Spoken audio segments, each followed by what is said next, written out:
परंपरा में मेरा जन्म हुआ। राहुल मलिनाथ जी की 708वीं जयंती भी है और आज इन 8000 वीरों को नमन करता हूं, जिनकी बदौलत, या मैं ये कहूं कि जिनकी वजह से आज हम ये कार्यक्रम कर पा रहे हैं, या यह कहूं कि जिनकी बदौलत आज जब भी हम हिंदुस्तान के किसी भी क्षेत्र में जाते हैं तो बड़े गर्व से कहते हैं कि हमारे वीरों ने इस धरती के लिए अपना लहू बहाया और उसी पे हमें गर्व है, हमें नाज है। देखिए, मुझे भाषण देना नहीं आता, पर मेरे से पहले वक्ताओं ने इतिहास के बारे में बहुत बात करी। मैं जहां भी जाता हूं कोशिश करता हूं कि सब लोगों से थोड़ा थोड़ा चुरा लूं और फिर अपनी बात को उसी में समाहित कर दूं।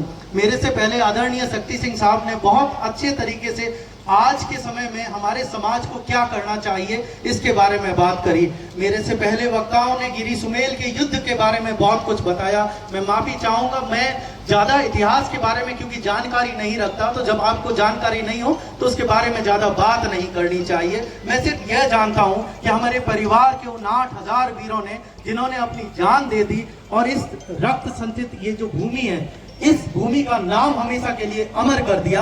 आज मेरा और आपका ये दायित्व बनता है कि उन 8000 वीरों की उस कुर्बानी को हम आज भी याद करें। हम आज उन वीरों की संतान हैं। आज हम आज के परिप्रेक्ष्य में, आज के वक्त में क्या कर रहे हैं, ये बहुत इंपॉर्टेंट हो जाता है।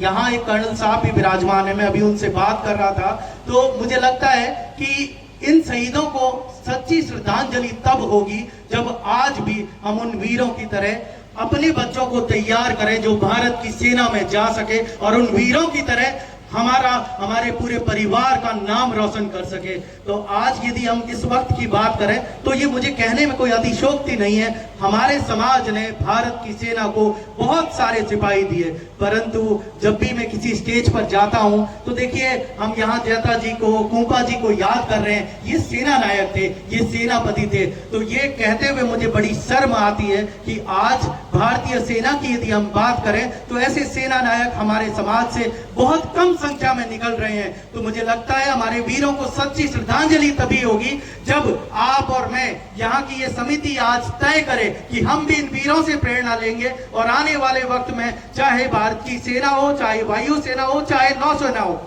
उसके अधिकारी इसी धरती पे जाए जन्मे होंगे। यहाँ से निकलकर वो देश के अंदर अपना नाम रोशन करेंगे। तब मुझे लगता है कि इस तरह के कार्यक्रम आयोजित करने की सार्थकता सही रूप में साबित होगी। यहाँ मेरे परिवार के बहुत सारी बहन बेटियां यहाँ विराजमान हैं। मैं समिति का आभार इसलिए भी प्रकट करता हूँ कि क्षत्रिय समाज के जितने भी कार्यक्रमों में आज से पहले मैं गया हूँ, वहां पे मुश्किल से 5 या 10% हमारी जो बहन बेटियां हैं उनका आगमन होता है, पर यहाँ लगभग मैं देख पा रहा हूँ कि 50% पुरुष है तो 85% महिलाएं हैं। तो मैं जिस धरती से आता हूँ वहाँ हम ऐसा अभी तक नहीं कर पाए हैं। तो आप हमसे इस मामले में बहुत आगे हैं और मैं उम्मीद करता हूँ कि शायद इस प्रोग्राम से ये सीख लेकर मैं मालानी की उस धरती पे फिर जाऊंगा और वहाँ अपने परिवार के लोगों को बताऊंगा कि देखो, गिरी सुमेल में मैंने ये सीखा कि जब हम समाज उत्थान की बात करते हैं तो 50% महिलाएं भी है। समाज आगे तब बढ़ेगा जब हम पुरुषों के साथ महिलाएं भी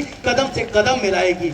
ऐसा कहते हैं कि जिस परिवार में महिलाएं सशक्त होती है वो परिवार हर चीज में आगे बढ़ता है। आज के वक्त में यदि राजपूतों की पहचान है तो वो पहचान है हमारे संस्कारों की वजह से, हमारे पूर्वजों की वजह से।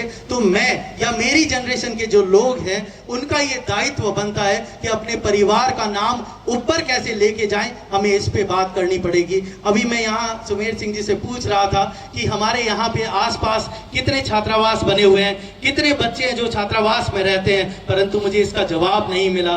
तो सुमेर सिंह जी, मैं बताना चाहूंगा, उसमें हमारा बाड़मेर आपसे आगे है। तो ये आपको हमसे सीखना पड़ेगा। अपने बच्चों के लिए यहाँ मूर्ति लगाने के साथ साथ छात्रावास का निर्माण भी करना पड़ेगा। शक्ति सिंह साहब को यहाँ भाषण देने के लिए नहीं, उन बच्चों को मोटिवेट करने के लिए भी आपको बुलाना पड़ेगा। आपने सही कहा, समाज उत्थान में आज सिर्फ सरकारी सेवा ही नहीं, कॉर्पोरेट की दुनिया भी बहुत बड़ी है। अभी आपका एक नया जिला बना है, ब्यावर जिले में ही आता है ये, तो इस ब्यावर जिले में लगभग 18 के आसपास सीमेंट फैक्ट्रीज है।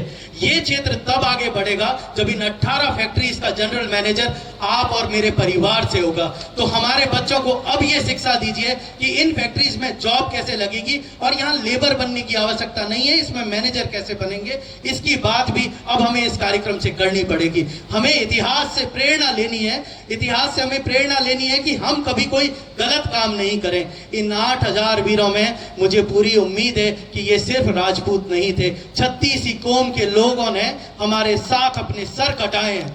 तो पर बड़ी विडंबना है कि आज जब हम किसी जगह जाते हैं तो राजपूतों के बीच में और दूसरे समाजों के बीच में फ्रैक्शन है। मैं तो बाड़मेर की हर स्टेज से कहता हूं कि ये जितने भी 36 ही कौम के लोग हैं ना, ये हमारे अपने हैं, इनको गले लगाना पड़ेगा। इन लोगों के परिवारों ने हमारे लिए, हमारे परिवारों के लिए, हमारी इस रणभूमि के लिए, हमारे इस क्षेत्र के लिए अपनी जान दी है। तो उन लोगों को भी साथ बिठाइए। मुझे यदि आज आप पूछ रहे हैं, बार बार यहाँ स्टेज से ये कहा जा रहा था कि रावत साहब बाड़मेर को बुलाया जाए, तो मेरी कोई पहचान नहीं है। मैं मेरे पूर्वजों के उस स्थान पर हूँ, इसलिए यही मेरी पहचान है। तो उस पहचान को यदि कायम रखना है तो 36 ही कौम के लोगों को हमें अपने साथ लाना पड़ेगा।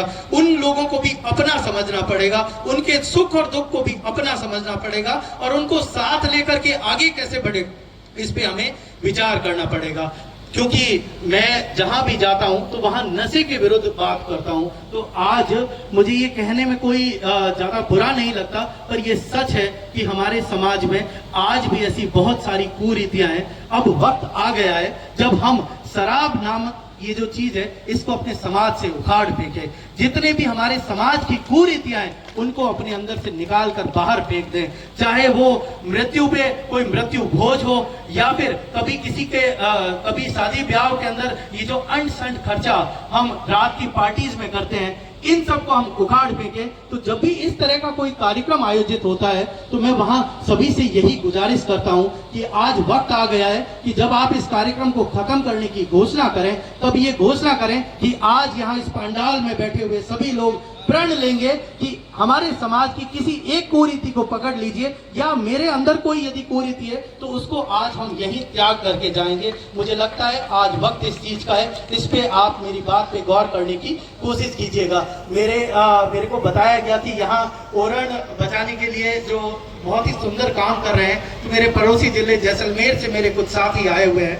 तो आज इम्पोर्टेंस गिरी सुमेल पे ये भी हो जाती है कि देखिए गिरी सुमेल में जो हमारे वीरों ने अपनी जान दी थी, उन लोगों ने इस धरती के लिए जान दी थी। आज वक्त जान देने का नहीं है, पर कुछ ऐसा ही काम ये जो ओरण बचाओ समिति है ये भी कर रही है। तो मैं उम्मीद करता हूं कि आप और मैं भी, हमारे से भी इनकी बहुत सारी उम्मीदें हैं। तो हम इनके साथ चल नहीं सकते, पर कम से कम इनका उत्साहवर्धन कर सकते हैं, इनके साथ खड़े रह सकते हैं, क्योंकि ये भी लोग उस धरती को बचाने के लिए ही काम कर रहे हैं। तो क्योंकि बाड़मेर या जैसलमेर के क्षेत्र की जब हम बात करें तो वहाँ हमारे यहाँ ओरण और गोचर की जमीनें बहुत ज्यादा है। यहाँ के एरिया के बारे में मुझे ज्यादा जानकारी नहीं है, तो प्लीज एक बार वहाँ निकल कर आप आइएगा और देखिएगा कि डेवलपमेंट के साथ हमारे उस क्षेत्र में क्या हो रहा है। तो शायद आपको भोपाल सिंह जी की बात ज्यादा अच्छे से समझ में आएगी या सुमेर सिंह जी की बात ज्यादा अच्छे से समझ में आएगी।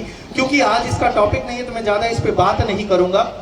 मैं बस आप सभी से आखिरी दरख्वास्त यही करूंगा कि हम इन वीरों से प्रेरणा लें। कभी हम कोई गलत काम नहीं करेंगे। हम प्रेरणा लें कि इन वीरों की तरह हम ऐसा क्या काम करें कि आज से 100 साल बाद भी गिरी सुमेल के इस कार्यक्रम को याद किया जाए, इस धरती को याद किया जाए। आज हम प्रेरणा लें कि आने वाले वक्त में भारतीय सेना में, चाहे भारतीय प्रशासनिक सेवा में, चाहे कॉर्पोरेट वर्ल्ड में, हम हमारे बच्चों को ज्यादा से ज्यादा अच्छी संख्या में भेजेंगे और उनकी पढ़ाई में जो भी मदद हो सकती है वो मैं और आप उन बच्चों की पढ़ाई में मदद करेंगे। यहाँ जो मेरी मातृशक्ति मेरी बहनें विराजमान है, उन सब से यही दरख्वास्त करूंगा कि आप लोग आज भी हमें बहुत अच्छे से गाइड कर सकते हैं। छोटे छोटे से बच्चे हैं, जिस क्षेत्र से मैं आता हूं वहां उस क्षेत्र में छोटे छोटे बच्चों ने दारू पीना स्टार्ट कर दिया है, ड्रग्स और एमडी स्मैक का ये सारा धंधा स्टार्ट कर दिया है। तो सबसे पहले बच्चों पे अधिकार आपका है, तो आप उन बच्चों को अपने घर में डांटना शुरू कीजिए।